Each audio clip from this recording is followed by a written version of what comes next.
बच्चा सच्ची बात लिखेगा, जीवन की सौगात लिखेगा। जब वो अपने पर आएगा, मरुस्थल में बरसात लिखेगा। उसकी आंखों में जुगनू है, सारी सारी रात लिखेगा।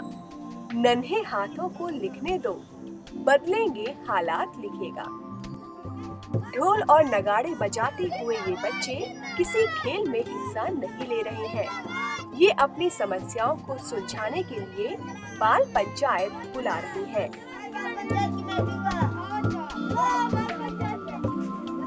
जैसे जैसे ढोल पर पड़ने वाली थाप तेज होती जाती है, इनके कदमों की रफ्तार भी बढ़ती जाती है। बच्चों के शिक्षा, खेलने के लिए, उनके स्वास्थ्य के लिए अच्छा व्यवस्था करें। जब अच्छा व्यवस्था होगी तभी बच्चे अच्छे बनेंगे। अच्छी व्यवस्था अगर स्कूल में है तो अच्छी शिक्षा प्राप्त करेंगे, तभी अच्छे वो बालक बनेंगे। इलाके के बच्चे जब एक जगह जमा हो जाते हैं तो फिर शुरू होती है पंचायत, जिसमें गांव के बच्चे अपनी समस्याओं को पंचायत के प्रधान के सामने रखते हैं। इस पंचायत में बच्चों की पढ़ाई लिखाई और खेलकूद की समस्याओं को ही नहीं, बल्कि और भी कई जरूरी मुद्दों को उठाया जाता है। जैसे हमारे गांव में बहुत से गरीब हैं और उनके गरीबी के मारा कामकाजी बच्चे हो जाते हैं, काम करने लगते हैं। जब उनके माता पिता नहीं पढ़ा पाते तो हम लोग उनके घर जाते हैं और कहते हैं कि आप पढ़ाइए इनको। तो कहते हैं कि हमारे पास पैसा नहीं है पढ़ाने के लिए। तो हम लोगों ने बोला कि चलो हम लोग चंदा लगाकर और नाम लिखवाएंगे। देश में 2001 में बाल पंचायत को शुरू किया गया था, जिसके बाद कई राज्यों में बाल पंचायत काम कर रही है। बच्चों ने अपनी ग्राम पंचायत का नामकरण देश के महापुरुषों के नाम पर किया है। जो चाचा नेहरू थे बच्चों को बहुत प्यार करते थे और इस बाल मेले में बच्चे बहुत खुश होते हैं। मंगल पांडे बाल पंचायत उरवई गांव, लक्ष्मीबाई बाल पंचायत खडेसर, अंबेडकर बाल पंचायत गींज, चाचा नेहरू बाल पंचायत बैजला, चंद्रशेखर बाल पंचायत जारी, भगत सिंह बाल पंचायत कांटी, झलकारी बाई बाल पंचायत भिस्कुरी, सुभाष चंद्र बाल पंचायत पहलू का पूरा, बिरसा मुंडा बाल पंचायत बघेला, महात्मा गांधी बाल पंचायत लोटार, इंदिरा गांधी बाल पंचायत पिपरा, वीर एकलव्य बाल पंचायत डाही, भगत सिंह बाल पंचायत गींज। ये महापुरुष आज भी हमारे बीच में है, शरीर से तो नहीं, पर इन बच्चों के इस प्रयास में, बाल पंचायत में। Sharda Vishwakarma, Focus TV. बच्चों की ये पंचायत गांव के लोगों को कई तरह की समस्याओं से निजात दिलाने के लिए भी लगातार काम कर रही है। जागरूकता के इस काम को फैलाने के लिए ये बच्चे सहारा ले रहे हैं नुक्कड़ नाटकों का। हाँ जी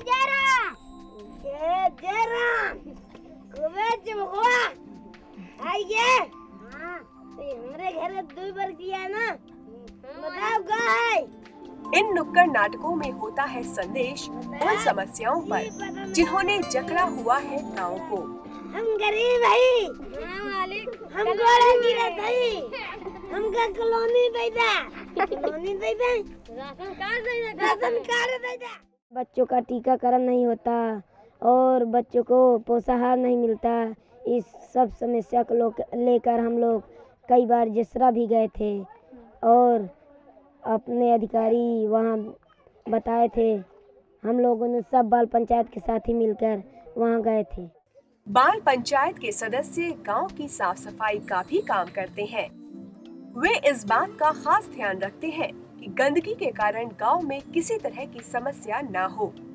ये सदस्य समय समय पर गांव की सफाई करते हैं और इसके बारे में बड़ों को जागरूक भी करते हैं। हमारे गांव में प्रति महीने नए बच्चे जन्म लेते हैं, लेकिन उन बच्चों के 21 दिन में जन्म पंजीकरण नहीं हो कोई पावत। ऐसा नहीं है कि इन बच्चों को अपने भविष्य की चिंता नहीं होती है। ये लोग अपने भविष्य के प्रति भी सचेत हैं। इसलिए ये लोग तरह तरह की प्रतियोगिता का भी आयोजन करते हैं।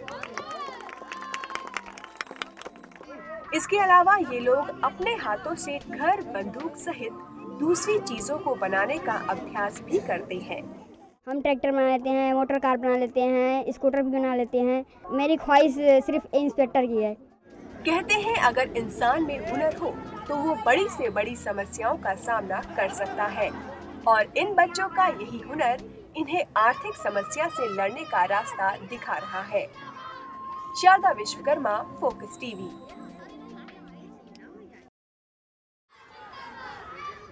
बाल पंचायत के बच्चे अपनी बड़ी समस्याओं पर बात करने और उन्हें सुलझाने के लिए साल में एक बार महापंचायत का आयोजन करते हैं, जिसमें सभी 13 गांवों के बच्चे हिस्सा लेते हैं।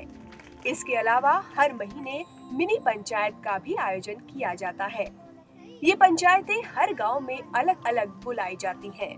आप सोच रहे होंगे कि ये बच्चे गांव से फटे कुचले और मैले कपड़ों में यहाँ पे क्या कर रहे हैं। शायद वो खेल कूद के लिए आए होंगे या किसी और अन्य काम से, लेकिन आपको एक बार सोचने के लिए मजबूर होना पड़ेगा कि ये बच्चे यहाँ पे एक मिनी संसद बैठाने के लिए आए हैं, जिसमें ये अपनी समस्याओं को लेकर बड़ों तक पहुँचाने की कोशिश कर रहे हैं। बाल पंचायत के सदस्य अपने इस अभियान में अकेले नहीं हैं। उनका हौसला बढ़ाने के लिए गांव के प्रधान और कई सामाजिक संस्थाएं भी इनकी मदद कर रही हैं। ये बाल पंचायतें गांव-गांव में छोटी छोटी पंचायतें थी बच्चों की, जो अपने अधिकारों के लिए लड़ रहे थे, लेकिन उनका समाधान उस गांव में नहीं मिल पा रहा था।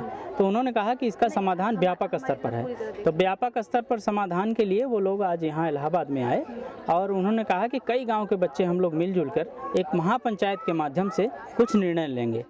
और इन्हें खास सहयोग मिल रहा है इलाहाबाद के जिलाधीश का, जो मानते हैं कि अगर ऐसा ही चलता रहा तो इन बच्चों को भविष्य में किसी सहारे की जरूरत नहीं पड़ेगी। तो बच्चे स्वयं उनमें खुद एक आत्मविश्वास जागृत होगा, एक जागरूकता उनमें आएगी, और ये एक अच्छा प्रयास है कि बच्चे स्वयं मतलब इसके लिए जागरूक हो रहे हैं। मजेदार बात तो ये है कि खाने में बाजरे की रोटी और साग के अलावा बाटी चोखा, चटनी, अचार परोसा जाता है, जिसे ये बच्चे खुद ही तैयार करते हैं। ये रही बच्चों की मिनी संसद, जिसमें बच्चों ने विभिन्न समस्याओं को रखा। इन्होंने स्कूल से संबंधित, सड़क से संबंधित, गांव से संबंधित हर समस्या को एक दूसरे के साथ बांटा, और इन्होंने उन बातों का भी खुलासा किया जो ग्राम प्रधान, BDO, स्कूल के शिक्षक और तमाम कर्मचारियों पर लागू होता है। ये कर्मचारी, ये शिक्षक उनको शिक्षा देने के बजाय उनके साथ कैसा व्यवहार करते हैं, ये किसी से छिपा नहीं है। कैमरामैन अखिल के साथ शारदा, फोकस टीवी, इलाहाबाद।